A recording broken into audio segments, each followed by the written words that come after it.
সুপ্রিয় দর্শক, আসসালামু আলাইকুম। আজকে আমি খুব সহজ একটা রেসিপি নিয়ে আপনাদের সামনে হাজির হয়েছি।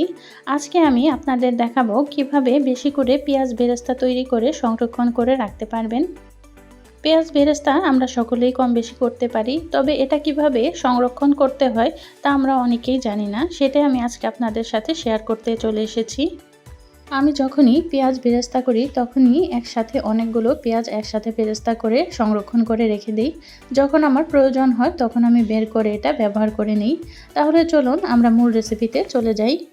পেঁয়াজ বেরেস্তা করার জন্য প্রথমে আমি একটা কড়াইয়ের মধ্যে পরিমাণ মতো দিয়ে দিব সয়াবিন তেল। যেহেতু আমি পেঁয়াজ বেরেস্তা করব সে কারণে তেলের পরিমাণটা একটু বেশি দিতে হবে। তেলটা যখন হালকা গরম হয়ে আসবে তখন এখানে দিয়ে দিব কুচি করে রাখা পেঁয়াজ। এখানে আমি পেঁয়াজগুলোকে খুব সুন্দরভাবে কুচি করে নিয়েছি। এখন এখানে আমি সবগুলো পেঁয়াজ দিয়ে দিব। আজকে আমি এখানে 3 কাপের মতো পেঁয়াজ ব্যবহার করছি। পেঁয়াজ বেরেস্তা করার সময় প্রথম পর্যায়ে চুলার হিটটা একটু বেশি দিতে হবে, তা না হলে পেঁয়াজ বেরেস্তাটা ভালো হবে না।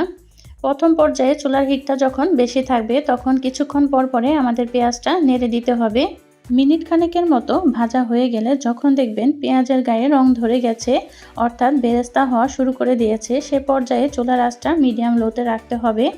মিডিয়াম লোতে রেখেই আমাদের এই বেরেস্তাটা এ পর্যায়ে তৈরি করে নিতে হবে।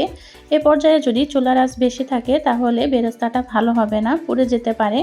সে কারণে চুলার আঁচটা অবশ্যই এ পর্যায়ে মিডিয়াম লো করে দিতে হবে। এভাবে করে কিছুক্ষণ পর পর আবারও আমরা পেঁয়াজটাকে নেড়ে চেড়ে দিব, যাতে পেঁয়াজগুলো সব দিক দিয়ে সমানভাবে বেরেস্তার কালার চলে আসে। কিছুক্ষণ নেড়ে চেড়ে ভাজার পরে আমাদের পেঁয়াজটা একদম দেখেন বেরেস্তার কালার চলে এসেছে। দেখতেই পাচ্ছেন আমার সবগুলো বেরেস্তার কালার একদম গোল্ডেন কালার চলে এসেছে। যখন এই পর্যায়ে চলে আসবে তখন বেরেস্তাগুলোকে নামিয়ে নিতে হবে, তা না হলে এর চাইতে বেশি কালার করতে গেলে বেরেস্তাটা পুড়ে যেতে পারে। আমরা এটা নামিয়ে রাখবো, কারণ নামানোর পরে এটা অনেকক্ষণ পর্যন্ত কুক হতে থাকবে।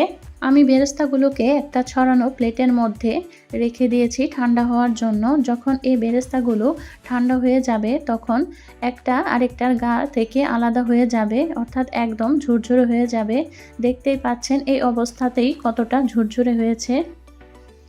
যখন বেরেস্তাগুলো একদম সম্পূর্ণ ঠান্ডা হয়ে যাবে তখন একটা এয়ারটাইট বক্সে রেখে আপনারা নর্মাল ফ্রিজে প্রায় 1 বছরের মতো এটা সংরক্ষণ করে রাখতে পারবেন।